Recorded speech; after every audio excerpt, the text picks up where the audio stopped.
Hi everybody. We were thinking since you might not want to come in and browse our new books, we'd give you a preview of some of them.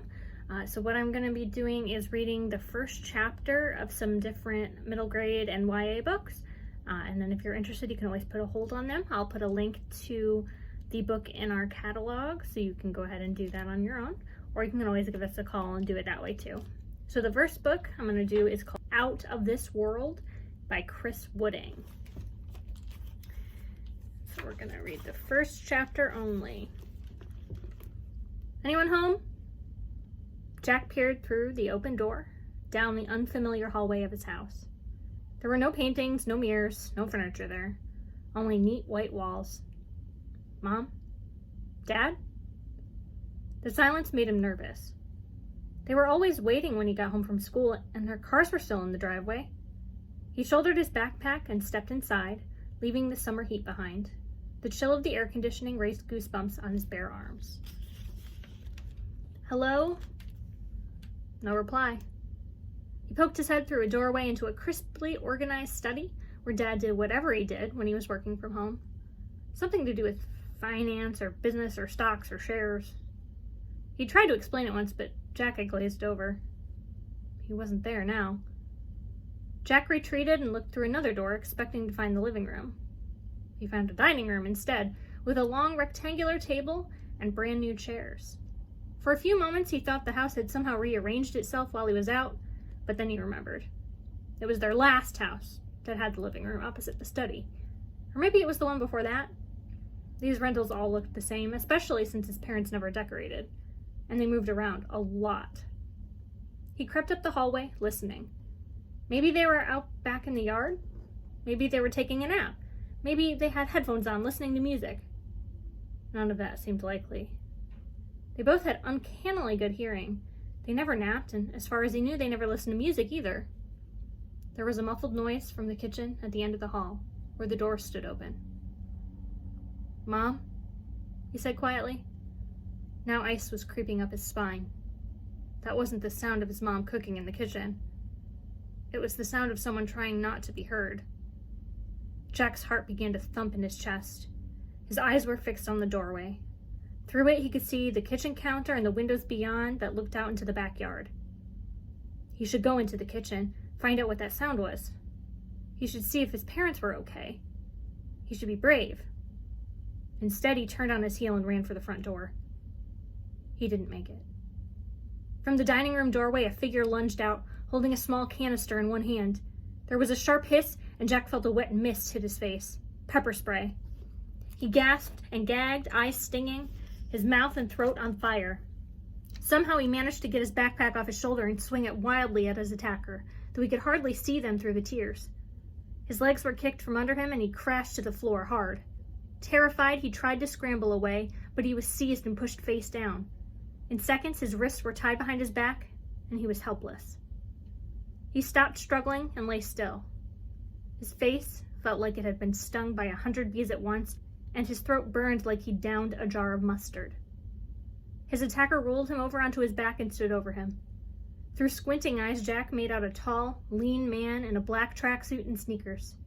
He had a stern face and a sterner haircut, and a small mustache trimmed with a laser precision. An attack can come at any moment, Jack, he said. You must always be prepared, always. Yes, Dad, Jack wheezed. Can I have a sandwich now? Mom sat across the table and showed him chemistry flashcards while he ate his ham on rye. Helium? He guessed as she held up another baffling diagram of letters and lines. Sodium bicarbonate, said Mom, otherwise known as baking soda. She was square-jawed, short-haired, and blonde, and she wore a tracksuit the same as Dad's. They always wore the same thing. They didn't believe in fancy clothes. She lifted up another card. Jack said. Don't talk with your mouth full, Mom told him. You'll choke. If the airway to your lungs is blocked, the oxygen supply to your brain will be cut off, and you'll die. Is that what you want? Jack shook his head wide-eyed. He hadn't really considered the possibility of death by sandwich before. He swallowed very carefully and laid it aside, his appetite gone. Now, what's this? She said, tapping the card. Come on, this is an easy one. Jack frowned, trying to make sense of the pattern of connected letters. He was sure he'd seen this one before. He said, is it cheesium? Mom gave him an "are you serious" look. Cheesium's not a thing, is it? Jack said, realizing his mistake. No, she said dryly. It's not a thing. Frumium? Oh, you're just making up words. I'm not, he said desperately, racking his brain for the answer. Wait, I got this, I remember now. Yes? His mom asked, brightening. Meltium hydroxide, he cried triumphantly. Mom's face fell slowly. She put the flashcard back on the table with a snap. Jack sagged. 0 out of 10, she said, and even that was an improvement on last time. I still say you can't deduct points for fidgeting. This isn't a joke, Jack. Sorry, he mumbled, ashamed. She began to gather up the cards. You know, you're 11 years old, nearly 12. Most boys your age can name at least 100 chemical compounds. I'm not sure that's true, and recite the complete works of Shakespeare. Actually, I don't think they can, and do calculus and complex algebra. I don't know anyone who can do that. What happened to you, Jack? Why aren't you trying? The disappointment in her voice gave him a little sad ache in his stomach. I am trying, he said, but no matter how hard he tried, he never even got close. Finish your sandwich, she told him, getting up from the table. You'll need the energy. Jack picked up his ham on rye, eyed it warily, then dared to try a tiny bite. She was right, of course. He needed to keep his strength up. After dinner, he would have to run the assault course out back, and when he couldn't do it fast enough, he would have to do it over and over until Dad gave up. Then there would be target shooting, some survival training in the woods, and lastly, a pop quiz on astronomy or physics or something.